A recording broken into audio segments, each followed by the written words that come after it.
हम लेके आए हैं संपूर्ण व्रत कथा रविवार की। राधे राधे दोस्तों, सुनहरी कहानियाँ परिवार में आपका स्वागत है। रविवार सूर्य देवता की पूजा का वार है। रविवार का व्रत करने व कथा सुनने से मनुष्य की सभी मनोकामनाएं पूरी होती हैं। मान सम्मान, धन, यश तथा उत्तम स्वास्थ्य मिलता है।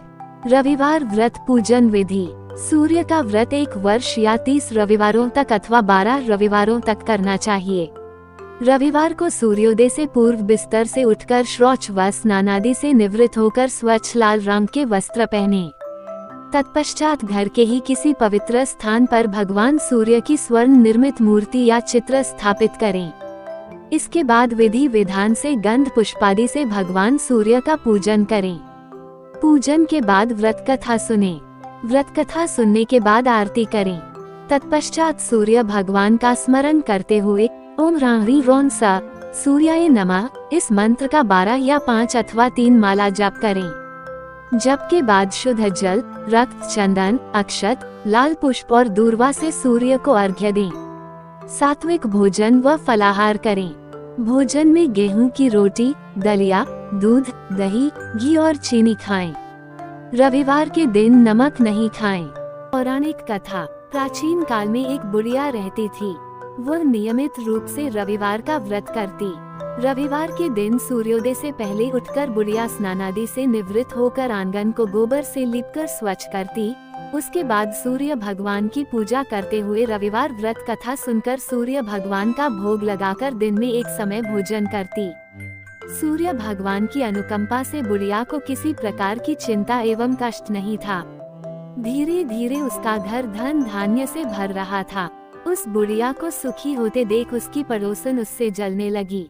बुढ़िया ने कोई गाय नहीं पाल रखी थी, अतः वह अपनी पड़ोसन के आंगन में बंधी गाय का गोबर लाती थी। पड़ोसन ने कुछ सोचकर अपनी गाय को घर के भीतर बांध दिया। रविवार को गोबर न मिलने से बुढ़िया अपना आंगन नहीं लीप सकी। आंगन न लीप पाने के कारण उस बुढ़िया ने सूर्य भगवान को भोग नहीं लगाया और उस दिन स्वयं भी भोजन नहीं किया। सूर्यास्त होने पर बुढ़िया भूखी प्यासी सो गई। प्रातःकाल सूर्योदय से पूर्व उस बुढ़िया की आंख खुली तो वह अपने घर के आंगन में सुंदर गाय और बछड़े को देखकर हैरान हो गई। गाय को आंगन में बांधकर उसने जल्दी से उसे चारा लाकर खिलाया। पड़ोसन ने उस बुढ़िया के आंगन में बंधी सुंदर गाय और बछड़े को देखा तो वह उससे और अधिक जलने लगी। तभी गाय ने सोने का गोबर किया।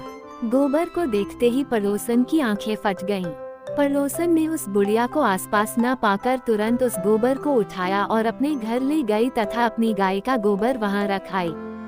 सोने के गोबर से पड़ोसन कुछ ही दिनों में धनवान हो गई।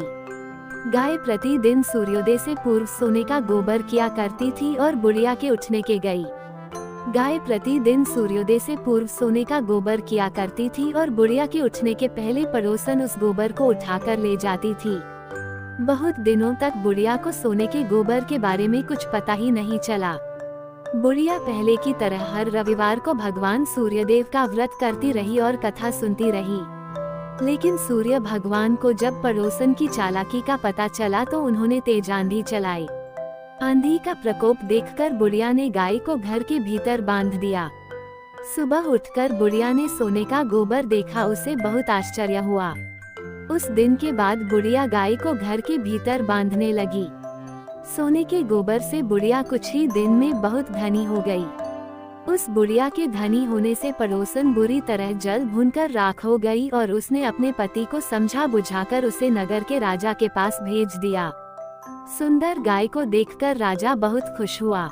सुबह जब राजा ने सोने का गोबर देखा तो उसके आश्चर्य का ठिकाना न रहा। उधर सूर्य भगवान को भूखी प्यासी बुढ़िया को इस तरह प्रार्थना करते देख उस पर बहुत करुणा आई। उसी रात सूर्य भगवान ने राजा को स्वप्न में कहा, राजन, बुढ़िया की गाय व बछड़ा तुरंत लौटा दो, नहीं तो तुम पर विपत्तियों का पहाड़ टूट पड़ेगा, तुम्हारा महल नष्ट हो जाएगा। सूर्य भगवान के स्वप्न से बुरी तरह भयभीत राजा ने प्रातः उठते ही गाय और बछड़ा बुढ़िया को लौटा दिया। राजा ने बहुत सा धन देकर बुढ़िया से अपनी गलती के लिए क्षमा मांगी। राजा ने पड़ोसन और उसके पति को उनकी इस दुष्टता के लिए दंड दिया। फिर राजा ने पूरे राज्य में घोषणा कराई कि सभी स्त्री पुरुष रविवार का व्रत किया करें। रविवार का व्रत करने से सभी लोगों के घर धन धान्य से भर गए, राजतय में चारों ओर खुशहाली छा गई। स्त्री पुरुष सुखी जीवन यापन करने लगे तथा सभी लोगों के शारीरिक कष्ट भी दूर हो गए। हे सूर्य देवता, जैसे आपने बूढ़ी माँ पर कृपा की वैसे हम पर भी करना। बोलो सूर्य देव की जय। कथा समाप्त।